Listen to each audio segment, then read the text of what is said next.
Can a heart forged in darkness ever learn to beat for the light? Can the blood-stained hands of a king ever learn to hold something precious without crushing it? This is the story of Marco de Luca, the man they call the Shadow King of the city's underworld, a ruler whose empire was built on fear and whispers. And it is the story of Isabella Rossi, the girl who became a debt, a beautiful piece of collateral in a world she never asked to join. Her father, a man with a taste for cards he couldn't afford, had signed her future away on the back of a losing hand. So she stood in the grand, cold foyer of Marco de Luca's villa, a marble cage gilded with the profits of sin, her defiance a thin shield against the terrifying man who now owned her. He moved with the predatory grace of a panther, his pinstripe suit a second skin over a body built for violence. His eyes, the color of aged whiskey, missed nothing. They swept over her, not with lust, but with the cool assessment of a collector appraising a new acquisition. "Isabella," he said, his voice a low rumble that vibrated through the marble floor. It wasn't a question. It was a statement of fact, of ownership. She lifted her chin, her own eyes a startling fiery hazel, meeting his without flinching. "You can't just buy a person." A ghost of a smile touched his lips, a chilling, humorless expression. "I can," he corrected softly, "and I have. Your father's debt is paid. You, Tesoro, are the receipt." He gestured to a silent, stone-faced maid. "Show her to her room. See that she has everything she needs except her freedom." The days that followed were a torment of luxurious imprisonment. Isabella was given silk gowns she didn't want, served gourmet meals she could barely taste, and watched over by guards whose silent presence was a constant reminder of her status. She explored the villa like a restless spirit, discovering a library filled with leather-bound classics and a garden overflowing with blood-red roses, their thorns as sharp as the danger that surrounded her. Marco was a constant, oppressive presence, even when he wasn't there. His scent, a mix of expensive cologne, cigar smoke, and something uniquely masculine and dangerous, lingered in the air. When he was there, the tension was a physical thing. He would watch her read, his gaze intense, as if trying to decipher the secrets of her soul. She would meet his stare, her silence a rebellion. "You are not like the others," he mused one evening, swirling amber liquid in a crystal glass as she stood by the French doors, looking out at the glittering city lights that felt a universe away. "They cry. They beg. You just glare. What do you want from me?" she finally snapped, whirling to face him. "My life is not a trinket for you to display on your shelf." He rose and walked toward her, his movements fluid and unervingly silent. He stopped just before her, close enough that she could feel the heat radiating from his body. He reached out, his callous thumb gently tracing her jawline, a touch that was both terrifying and strangely tender. "I want to see what happens when a flame like yours is put in a cage of shadows," he whispered, his voice laced with a dark poetry. "Will it be extinguished? Or will it set the whole damn thing on fire?" He was the monster from the fairy tales, the king of a dark, brutal kingdom, and she was his captive princess. But Isabella Rossi was no damsel in distress. She was a fire, waiting for the right moment to burn her cage to the ground. That moment came not with a bang, but with a small trembling fist pounding on the villa's formidable iron gates. It was her brother Leo, all of 8 years old, with her same hazel eyes, wide with terror and streaked with tears. He had run away, followed the whispers of where his sister had been taken, desperate to find her. Isabella's heart shattered. She ran, heedless of the guards, flying down the marble staircase and out the heavy oak doors. "Leo!" she cried, her voice cracking. He collapsed into her arms, sobbing. "Izzy, they were saying things. About Papa. About you." Before she could comfort him, 3 older boys, teenagers with cruel smirks and the swagger of petty tyrants, appeared at the edge of the property. They were the sons of one of her father's creditors, a low-level thug now emboldened by the Rossi family's fall. "Look," one of them sneered. The little rat ran to his whore sister. The word struck Isabella like a physical blow, but her protective rage was stronger. She pushed Leo behind her, shielding him with her body. "Leave him alone," she snarled. "Or what?" the lead bully taunted, stepping onto the manicured lawn. "You gonna cry to your new daddy?" It was then that the air grew cold. Marco de Luca had emerged from the villa, silent as death. He stood on the top step, his presence sucking all the warmth from the sunny afternoon. He observed the scene, his expression unreadable, a statue carved from granite and fury. The bullies froze, their bravado evaporating like mist. They knew who he was. Everyone knew the Shadow King.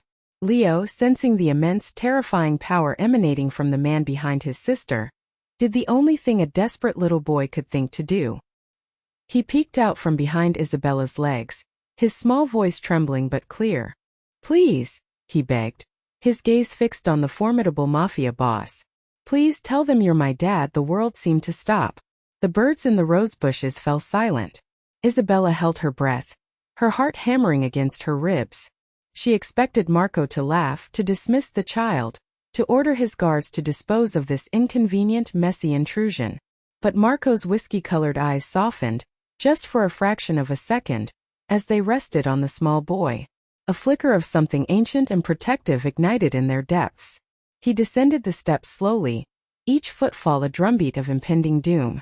He didn't look at Isabella. His entire focus was on the terrified teenagers. He stopped beside Isabella and Leo, placing a heavy, possessive hand on her shoulder. Then he looked down at Leo, and in a voice that was no longer a cold rumble but a low, paternal growl, he said, "It's all right, son. I'm here." He then lifted his gaze to the bullies, and the mask of the father was replaced by the face of the executioner. "You have 10 seconds to explain why you are threatening my son on my property," he said, his voice dangerously calm. "After that, I will have my men teach you a lesson about respect that your fathers will have to identify from your dental records." The boys didn't need 10 seconds. They scrambled backward, tripping over their own feet, their faces ashen with a fear so pure it was primal. They fled, their taunts replaced by panicked whimpers. Marco watched them go, his expression cold and final. Then he knelt.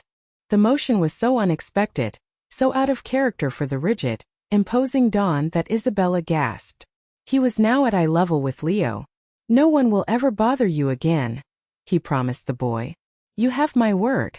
"Capisci?" Leo, mesmerized by this powerful protector, could only nod, his tears finally slowing.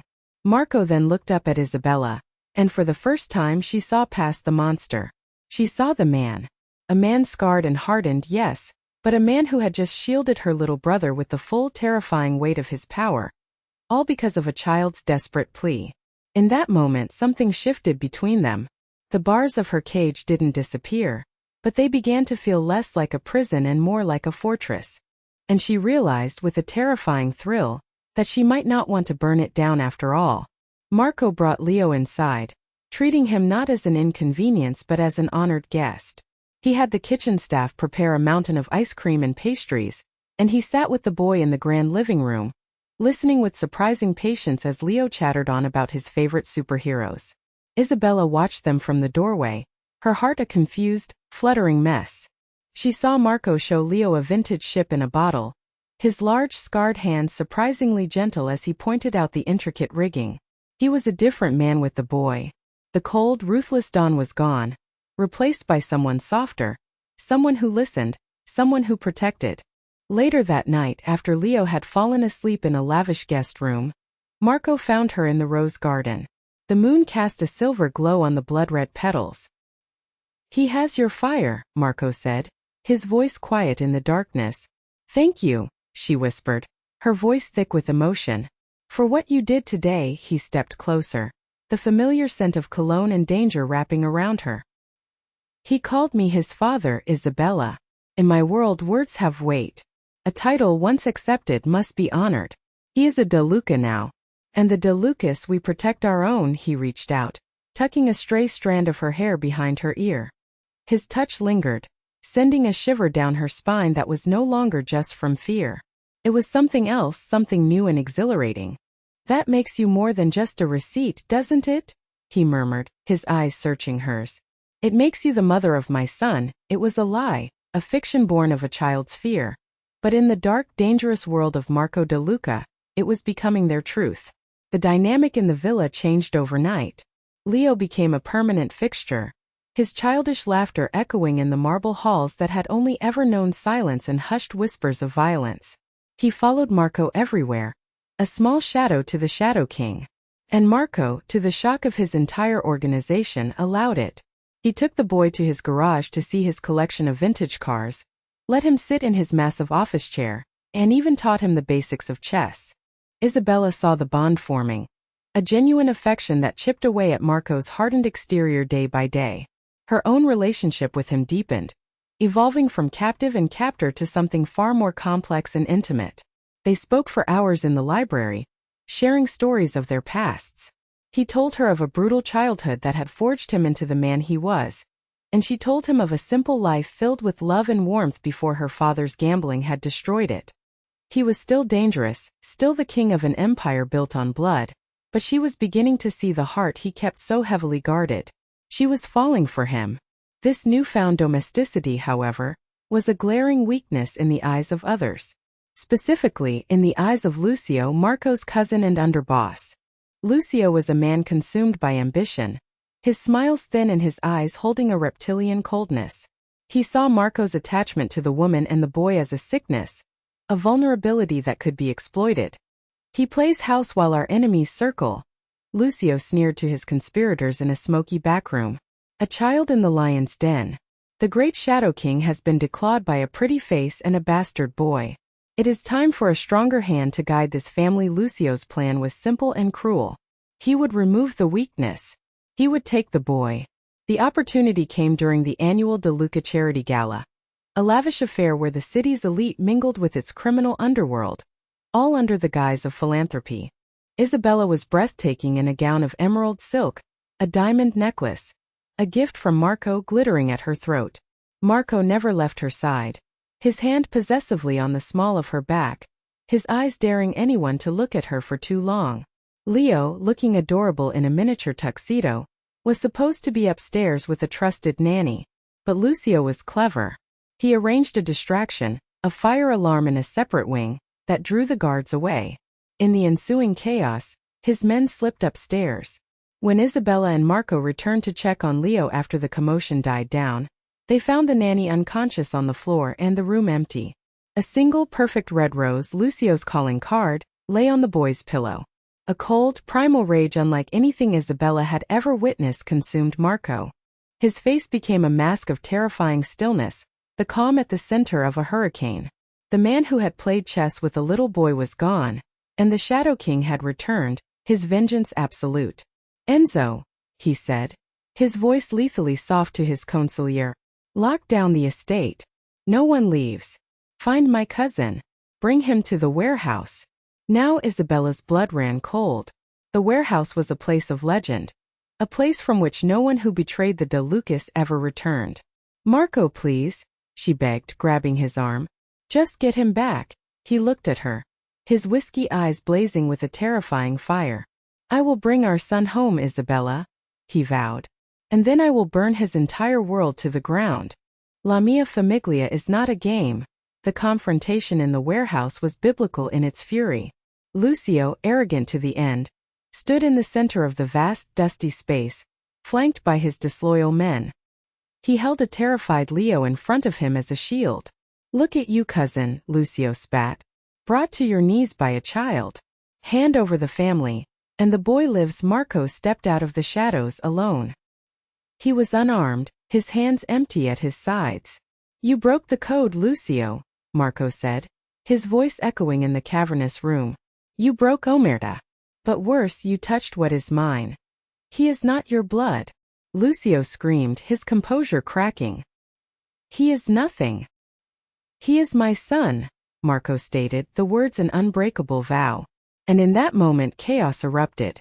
Marco's men, hidden in the rafters and behind crates, descended. The firefight was swift and brutal. But Marco's focus was singular. He moved through the gunfire like a phantom, a blur of deadly intent, his path leading directly to Lucio. He disarmed his cousin with brutal efficiency, a series of precise, bone-shattering strikes. He shoved Leo safely behind him into the arms of Enzo, and then turned back to the treacherous underboss. The justice he delivered was not quick. It was a methodical, terrifying dismantling of a man, a message carved in blood and broken bones for all to see. It was the brutal, merciless justice of a king, but it was fueled by the righteous fury of a father. When he was done, he turned away from the ruin of his cousin, his suit barely ruffled. He walked to where Isabella was now clutching a safe but shaken Leo. He knelt before them, his hands, the same hands that had just dealt death, now gently cupping Leo's face. "I told you I would protect you," he said softly to the boy. Then he rose and pulled Isabella into his arms, holding her and the child as if they were the anchors of his entire world. The war for his empire was over, but the battle for his soul had just been won. Back at the villa, the blood washed away, Marco stood with Isabella on the balcony, the city lights twinkling below them. The air was no longer thick with tension, but with a new profound peace. He took her hand, his touch now filled with a tenderness she never thought possible. "Your father's death is an old story," he said, his voice a low, intimate murmur. "It means nothing. You are not my captive, Isabella. You are my queen. And he nodded toward the room where Leo slept soundly, "is our prince. This is your home now. Your fortress. Our family." She looked up at him, into the eyes of the ruthless Mafia Don, the Shadow King, the killer, and the man who had answered a little boy's prayer. She saw her future, a future laced with danger and darkness, but also with a fierce, unwavering, and redemptive love. She leaned in and kissed him, a kiss that sealed their fate, a flame not just surviving in the shadows, but claiming them as her own. "So I ask you, can a mafia boss's heart survive true love? Or is it that only a love forged in the most dangerous of fires can truly redeem a king and build an empire strong enough to last forever?" Tell me what you think in the comments. Share this story if you believe in a love that conquers all. And don't forget to share your own epic love stories with us.